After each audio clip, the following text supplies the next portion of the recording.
Okay, thank you all for joining us today. My name is Devin Middlebrook with the Tahoe Regional Planning Agency, and we're here today for the first of our webinar series on the Regional Transportation Plan Update and transportation around the lake. We're focusing today on trails, but as part of this series, we'll be highlighting trails, transit, technology, communities, and partnerships, and how transportation goes from plan to reality at the Tahoe Basin.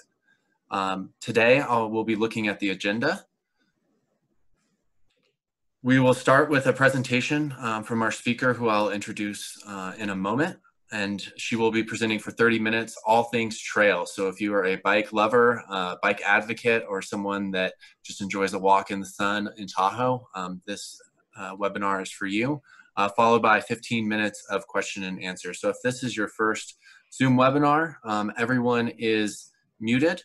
And if you're on, there is in your Zoom window, there is a Q&A button and a module. So please put your questions, any questions you have in the Q&A. We will have Melanie from the Tahoe Regional Planning Agency moderating that and answering any questions. And we will save also some questions for the end if anyone has those.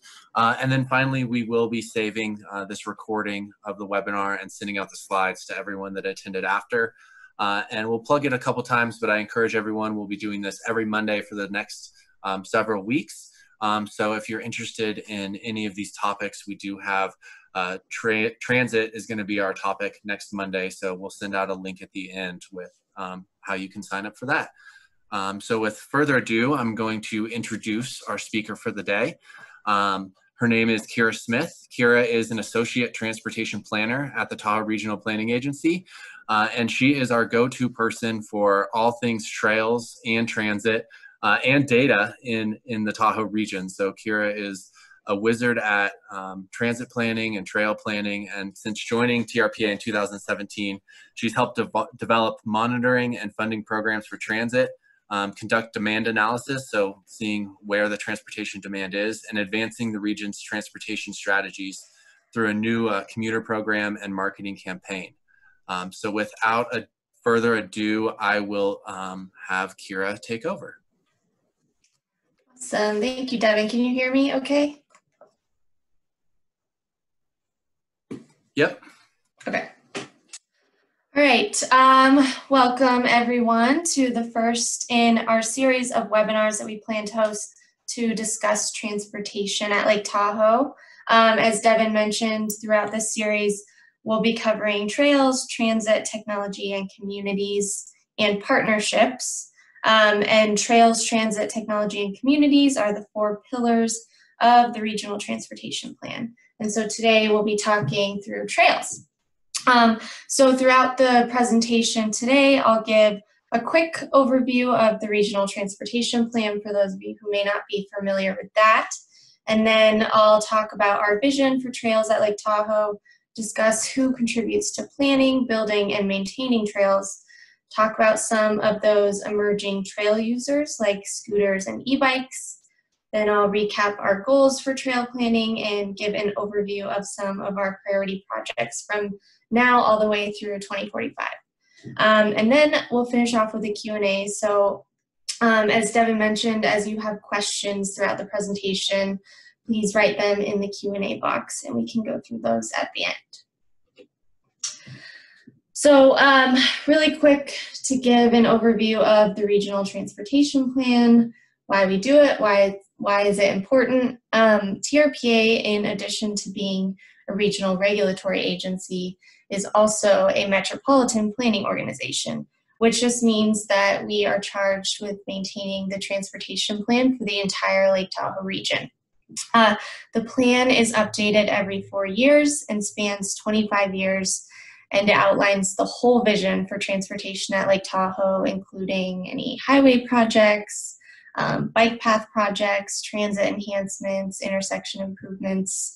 If it has to do with transportation, it's in the Regional Transportation Plan, the RTP. The RTP also includes a funding plan and strategies for implementation. So as I mentioned, the Regional Transportation Plan is built on 4 pillars, which are also the themes for each of our webinar series. And so the goals, policies, and projects in the plan will fall into each of these 4 categories. And today we are talking about trails. So Lake Tahoe, as all of you know, is a recreation destination at its core for both residents and visitors. And so the system of trails and bike infrastructure is vast, and the stakes are high given the expectation for recreation all around the lake. At the core, our vision for the trail system at Lake Tahoe is an interconnected and attractive non-motorized network at Lake Tahoe that contributes to the environment, economy, and communities. And the goal is that every trail project represents that vision.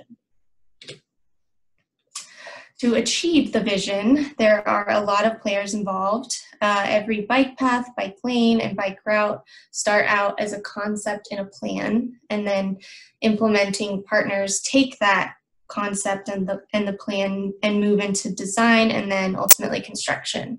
Long-term trail maintenance like sweeping, plowing, and repaving is also a major piece of the puzzle, and same with advocacy. There are a lot of wonderful community advocacy groups and individuals who push for better bike infrastructure from concept all the way through to construction. And as you can see, there are a lot of agencies involved in this. These are just a few of the many, many trail partners in the Tahoe Basin. So on the planning side, TRPA leads the development of the Active Transportation Plan, or ATP, which focuses wholly on moving people via active modes, which would be biking, walking, scooters, skateboarding, anything that is human-powered. And then the ATP includes projects and programs that advance those active modes. And one of these programs that you may be familiar with is the Tahoe Bike Challenge that happens every June. A lot of the programs that occur during the Bike Challenge, like education and outreach to school kids and encouraging kids to ride their bikes to school, that's all part of the ATP and outlined in that plan. And then the Regional Transportation Plan and corridor plans incorporate the project elements of the Active Transportation Plan and then develop a plan for funding and implementation. And so trails can be proposed and designed in any of these plans, and TRPA, as the primary planning agency for the region, leads the development of these plans. So during the planning phase, we do a lot of data analysis to determine where to propose new trail projects and to revalidate some of those already proposed projects. So for the past several years, in every new bike path, implementers have been installing a bike counter that allows us to collect data and identify user trends over time. And so this graph is showing summer counts from 2018 to 2019. The lighter blue color are the 2018 counts, and then the darker blue is the 2019 counts. And so you can see generally between 2018 and 2019, activity at each of these locations increased.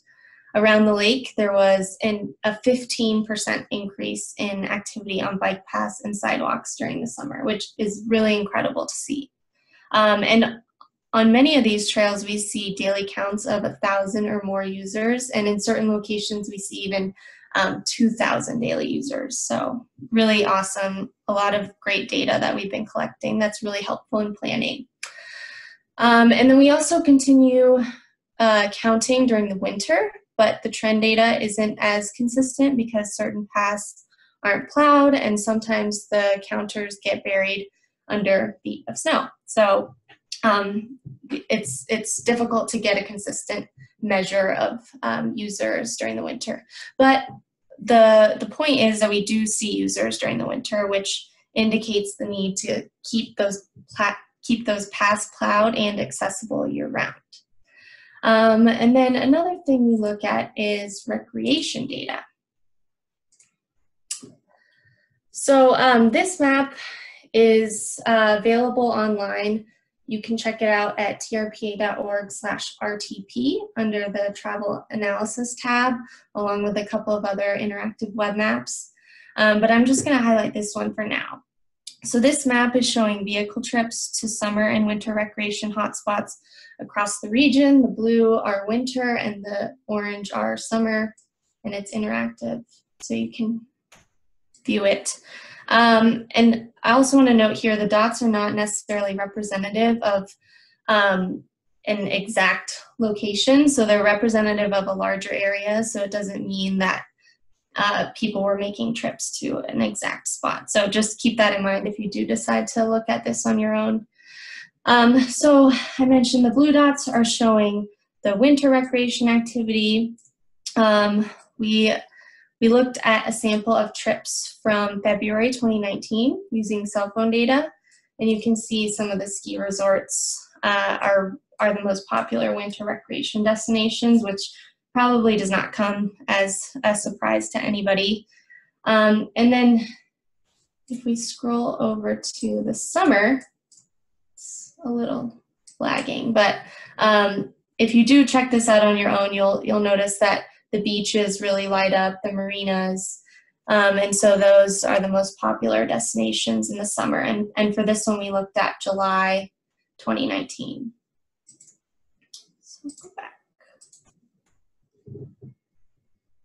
So the RTP essentially will be using that map and some of this count data in the RTP to prioritize expanding travel options like bike paths to these recreation hotspots to support sustainable recreation and so that people can get around and get to where they want to go on foot or by bike if that's what they want to do. And ultimately that's better for everyone because it will reduce congestion and traffic, increase public access, and preserve the environment. And that, again, gets back to our broader trails vision. So once projects are adopted into plans, implementing partners move into the design phase and then the construction phase. So the counties, the City of South Lake Tahoe, public utility districts, GIDs, and agencies like the Tahoe Transportation District are all implementers who design and build trails. Some of these trails take years to design because they are incredibly complicated, especially through some sensitive environments like meadows, steep slopes, and around the shoreline. So the photo on the left may look familiar to some. That's a photo of the Incline to Sand Harbor bike path being constructed by NDOT a few summers ago. The Nevada Department of Transportation. The path took over 3 years to build due to the complex terrain, but also because there were several water quality improvement elements built into the project. The 3-mile stretch of bike path now has state-of-the-art stormwater drainage systems that filter runoff and will help preserve lake clarity for decades. And most trail projects nowadays are multi-benefit endeavors like that Incline to Sand Harbor project. And so they do take time, but they're very beneficial projects for our region. Then the same jurisdictions who build paths, primarily the counties, cities, and PUDs, also maintain the paths over their life cycles. And that includes sweeping and plowing paths during the winter to make sure they are accessible to people who may not have access to a car or other means of transportation. Right now, there are about 32 miles of separated bike paths that are plowed during the winter. And our count data, again, is showing that this is a critical service for people who rely on bike paths for safe transportation and people who use them to safely recreate during the winter. So in addition to classic planning and trail design, we have some new types of active transportation users to consider for this update of the Regional Transportation Plan. When the last RTP was adopted in 2017, dockless bike share was still relatively new, and Lime's bike share first debuted in South Lake Tahoe that summer. And so since then, this industry has rapidly evolved, and it's changing nearly everything we thought we knew about movement and mobility. In the last year, we've seen new dockless and shared modes, like some of those that are pictured here. We've seen those popping up all around the world. And even at Lake Tahoe, our Lime dockless bike share has shifted to a shared electric scooter model. And who knows how that might even evolve in the future. Electric bicycles are also gaining popularity. and providing new opportunities for new users to travel and access recreation. So to update this RTP, we are focusing on modifying policies to consider some of the new modes, and then also taking a hard look at where certain vehicles like these are allowed and where they should not be allowed. And this really is still an ongoing conversation with many of the landowners in the Tahoe Basin, but something we know we need to address. So this map shows activity of scooter trips throughout South Lake Tahoe from the 2019 season. So this is showing all of those Lime scooter trips that were taken between May and November of 2019. And this data is actually really helpful for us. It tells us whether it be for recreation, transportation, or for fun that people are taking advantage of this new travel option. We saw over 215,000 scooter trips last summer. And then also, according to surveys conducted by Lime, a majority of the trips that were taken on scooters were replacing car trips. And so whether you like them or not, that really is the ultimate goal. And this heat map is also very helpful because it shows us where people are riding, and that data can help us prioritize critical bike infrastructure in the future. So in addition to incorporating new modes in our planning, we are also focusing on some of the major goals under the Trails pillar for this update to the RTP. So the first goal is to complete the Tahoe Trail. And you might have heard this term thrown around from time to time, but when we talk about the Tahoe Trail, we mean the trail that will eventually circle the lake.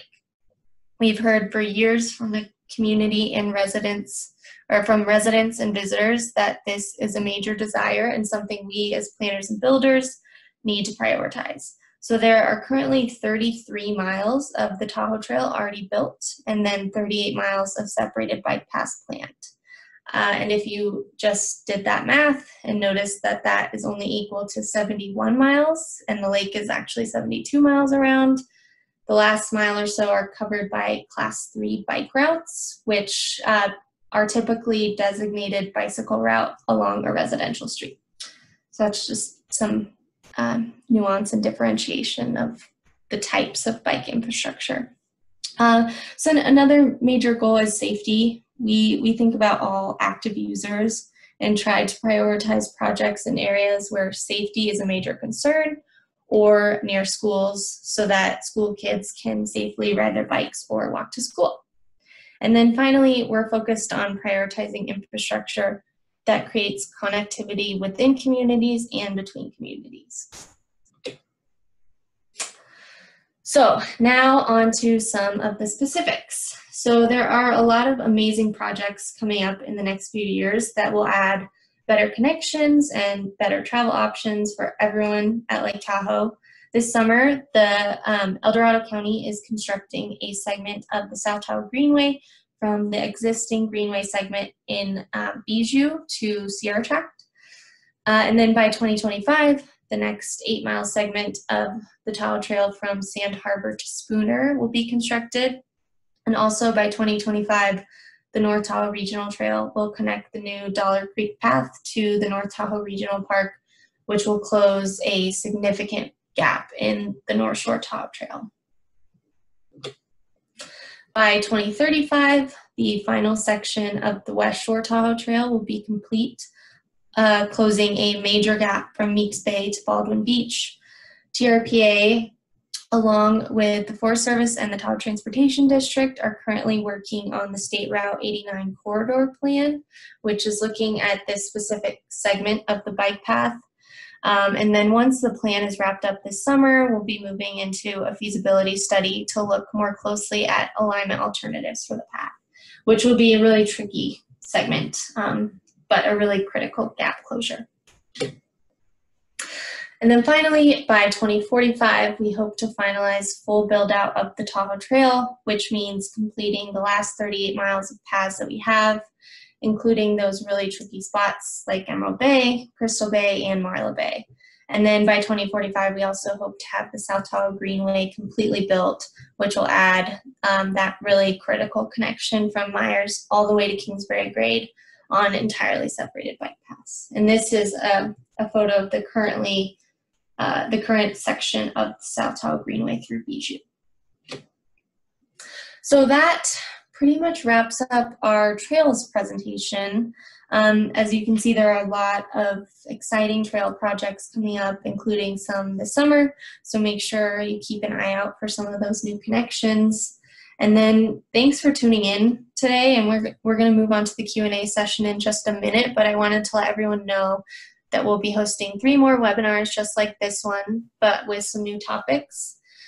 So our next webinar will be the same time next week, and we'll be talking about transit, including plans to increase transit service, incorporate new transit technologies, and provide free fare transit long-term. So you can visit trpa.org/rtp/get-involved to register for those next webinars. And then with that, I think we can move on to questions. Yes, thank you, Kira, for the great presentation. We have a few questions in here that we'll get to, but if you have any, make sure you enter them into the Q&A portion of the Zoom tools. Kira, first we had a question about replacing the crossing across Meeks Creek within the campground to connect the resort facilities. That is currently in the plans. I will update that the Forest Service is currently beginning the environmental analysis for the Meeks Bay restoration project, which would include reconnecting both sides of the creek with pedestrian paths. So that project is currently going to be going through environmental analysis in 2020. So that project will be occurring relatively soon. So that's the answer to that. And then for Kira, this question is, the current bike path from Viking Road to Lake Tahoe Boulevard all the way to Myers via Sawmill Road is great, but it ends at the roundabout at Highway 50 and 89. Are there still plans to continue the bike path along 89 south of 50 down to at least Portal Drive? I'm not entirely sure off the top of my head if there's a planned bike path that's separated from the Y to into where the path connects at Eloise, if that's what you're talking about. No, I think more out in Myers. Oh, in Myers. There are plans to, I'm pretty sure there are plans to, there's a bike path that's planned out to Portal Drive from that roundabout. And as far as I know, El Dorado County, that is a priority project for El Dorado County in the next 10 years. And then, I think you can look that one up specifically if you go to our RTP website. Okay, great. And then also, what's the status of the other path that El Dorado County has out there that's connecting North Upper Truckee to Paradise Park? Yeah, that should be constructed in the next couple of years. That's definitely a 2025 priority project. Hopefully that will be constructed, I would say, by 2023 at the latest. Great. Next question, or actually I had a question for you. How does our paved trail system interface with our dirt, mountain bike and hiking trail system, and where's the overlap in planning for both of those two different systems? Yeah, so, I tried to show that recreation map. It kind of was having a hard time loading, but we definitely look at dirt trail recreation trailheads and look at how people are accessing those and try to prioritize bike path, paved bike path connections to some of those really popular locations. And historically, we haven't really included dirt trail projects in the regional transportation plan, but that's something that we're planning to include into the next update of the active transportation plan, which will be updating towards the end of this year. And so we'll probably be taking a closer look at those trails and trying to work with some of the organizations in the basin that work on dirt trails, like Tahoe Area Mountain Biking Association and the Forest Service, to figure out if there's ways that we can assist with funding or how we can prioritize those connections. Great, thank you. Next question is regarding what do you specifically consider regarding safety when you're talking about seated scooters and e-bikes? And especially their concern was along the new East Shore Trail. So I think this is still really an ongoing discussion with a lot of the landowners and some of the maintenance jurisdictions, because there are different rules regarding where e-bikes or e-scooters are allowed within the basin and where they're not. There are certain paths throughout the basin where scooters and e-bikes are not allowed. We're looking at safety, because if these modes are replacing car trips, we want to make sure that they have a safe way to travel. And generally speaking, a separated bike path is safer for an active user than being on the road. And so we're still having these discussions, but we're looking at ways to allow these users on the paths, or develop some sort of new way for them to travel, so that there are no user conflicts with walkers or traditional bicyclists, but that they're still safe. Did that answer the question? Just a confirmation, I think you mentioned it in the slide, but the green belt or the greenway through South Lake Tahoe is going across Bijou Meadow this year? So there's already a segment of it that does go across. Let me see if I can get back to that here. So this might be a little difficult to see, but there is a segment that's existing at this blue piece. And then the trail that will be constructed this year will be this little gap closure along with this segment that goes up to Sierra Tract. So by the end of this summer, we should have a solid segment of the Greenway Trail done, and then we'll be looking at those future segments out to Kingsbury and then eventually out to Myers. And then this question is, are all of your trails open to pedestrians, not just bikes or motorized? Yes. So the class 1 separated bike paths, that's kind of how we classify them in the planning world. The separated bike paths they're technically called multi-use paths or shared use paths, which means that they are open to all active users: pedestrians, bicyclists, skateboarders, anybody who is not in a car. Thank you. This question is asking if you can show the slide for the goals for 2035 again. Yep. Yeah, and then that goal is really where it ends now in the north at Meeks Bay, down to where it ends at Spring Creek Road in the south. And that, if you're interested in that trail, there will be some planning going along the West Shore this summer. So,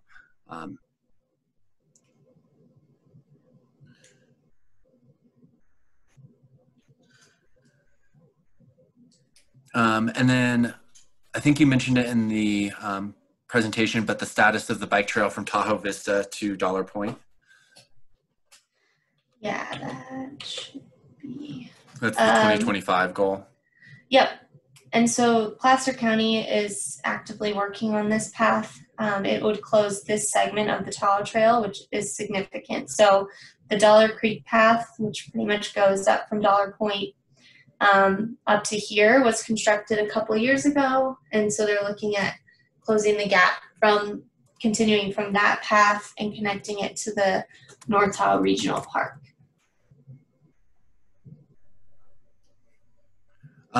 What is the planned width of trails and paths, and do you plan and build pullouts along the trails and paths? This might actually be a better question for Michelle if she's on, our principal transportation planner. But I think that the typical width is 8 to 10 feet for a shared use path, and definitely pullouts are part of the design phase. But Michelle, feel free to add anything if you. Can you hear me? Yes. Awesome. Yeah, that's a great question. I mean, I think that a lot of times, and we've got actually some implementers on here. I saw Jim Marino from from city of South Tahoe. He just said typical width, 10 feet. He answered it for us. Yeah, I was going to say the same 10. One of the things I think we know, though, is that places like the Forest Service around Camp Rich are seeing that there are times when that isn't even enough. So, I mean, the answer is typically 10, but I know we're all striving in certain areas to do a little bit more where we think that there's going to be that future need. Going back a minute to your comment, Kira, about the dirt plans, the dirt trails and implementing those, I'm sorry, I was remiss and forgot to mention that TRPA, along with our partners, including the Tahoe Fund, Forest Service, TAMBA, Rim Trail, are starting to work on a trails master plan for the Tahoe Basin. So looking at where all of those dirt trails are, the gaps, key gaps in infrastructure, and then also looking at how our trails connect to surrounding regions, like the trails they're building in Reno, Carson Valley, and then even all the way down to Mammoth. So wanted to make sure that that got included in there. This question's a little bit about the cell phone data. Could you talk about how current that data is and how we use it in planning? And if there was any, yeah. So hopefully this will work and not lag on me this time. But so this is data that we got from a company called Streetlight. I don't know the specifics on exactly how they collect it, but I do know that it comes from cell phones. It's anonymized data, so we have no way of knowing who made the trip. And it's generalized too, so we don't know. We can't get data on exactly a trip that somebody made from their house to their office, if that makes sense. It's a little bit more generalized and anonymous. But this data specifically was from July 2019 on the summer side, and then February 2019 on the winter side. And we're using this data to look at where people are going primarily, to see some of those more popular recreation spots so that we can make sure that we're prioritizing transportation options for people to get to those recreation sites, because the goal really is to get people out of their cars as much as possible, to provide options to any recreation destination that people want to go to. And so we're looking at trail options, transit options, all of that really closely in this regional transportation plan. Thanks. Yeah, and I would just add on there that these dots are really a representation of those recreation zones. So underneath this map, the underlying data, there's a bunch of squares and rectangles drawn over different areas, and these dots really are a visual representation of the data, the complex data behind there. So each dot doesn't necessarily mean that one person was standing exactly there, but generally reflects intensity of use and demand for different recreation sites. So I had another question about, I see there's multiple questions about the trail going along the West Shore, the Tahoe Trail through Meeks Bay, Rubicon Bay area.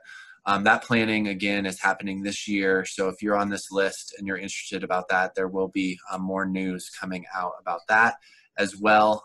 There has been some talks in the Meeks Bay area south of putting a tunnel under 89 to reduce the number of pedestrian crossings. But at this point, all of those potential alignments are highly conceptual, and nothing has been decided. So there will be more. Staying tuned for that.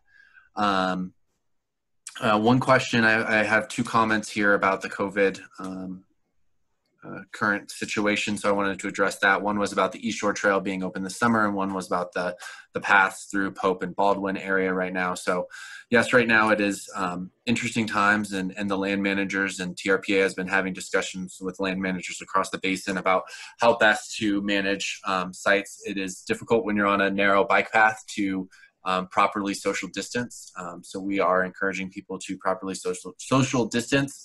And the Forest Service felt that there was too much traffic.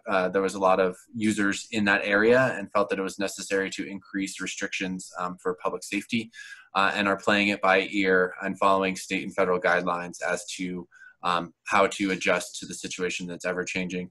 I will say that Recreation Partners and the Take Care program, takecare.tahoe.org, created some messaging and recreation signs for people while they're out recreating. We definitely understand the benefit of physical activity for mental and physical health during these times, but we definitely encourage people to be safe while they're doing it and follow all those guidelines. So that is something that will be a changing situation as far as that goes. This question, Kira, is about connecting paved bike trails to the water trail, so people can launch their paddlecraft from their bicycles, or use alternate transportation options. Is that anything that you can talk about? Yeah, I think since the shoreline plan was adopted last year, we have definitely been looking more at transportation options to some of those shoreline access points. And, there are some trails that are planned that would provide better access to some of those launch points, and also looking at transit options to get people there. And I don't know, Michelle, if you want to add anything to that, but I would just add, I know one thing that they're also looking at is expanding the availability of lockers for kayaks and paddleboards at recreation sites, so people can leave their equipment locked up and ride their bike to and from and not have to carry it back and forth. So that's another thing I know they're looking at for alternate transportation. And the marinas are definitely getting more involved in our commuter program, for example, looking at ways that they can provide better commuter options for their employees, and then also looking at how they can provide better or advocate for more sustainable transportation options to the marinas. And then can you touch again on, now that the Tahoe Resource Conservation District owns Johnson Meadow in South Lake Tahoe, what the status on reconnecting and rebuilding the bridge that went over the Truckee River is? Yeah, that's definitely a really, really high priority, and that will actually end up being part of the Greenway Trail. So the Resource Conservation District is working with El Dorado County on that particular segment. They're in the design phase, as far as I know, and looking at potential alignments for that to reconnect the bridge. It will likely move from where the old bridge washed out to a new location, but that's a high priority project, and hopefully they can get that bridge constructed by 2025 at the latest. Okay, and then the final question we have, someone was asking about a plan that was 10 years ago with the 2010 Lake Tahoe Regional Bicycle and Pedestrian Plan, and asked if an update had ever been published. And I believe that has morphed into the Active Transportation Plan, if you can that's correct, yeah. Yeah, that's correct. I think we used to call it the Bike and Pedestrian Master Plan, but then changed the name to Active Transportation to kind of accommodate some of those other modes like skateboarders, scooters. Yeah, and where could someone find that plan if they were interested? That plan is available on the TRPA website. So if you go to trpa.org and then look under programs and go to our transportation page, you should be able to find it from there. Or you can just search TRPA Active Transportation Plan. Great. So that was all of our questions. So that was all of our questions. So thank you again, everyone, for joining and attending this webinar. We hope to see all of you next week for our transit webinar. You can sign up at all those links. I will be sending out the recording of this webinar to everyone that attended this webinar sometime this week, and include the sign-up links for those as well. And thank you for being involved, and see you next time.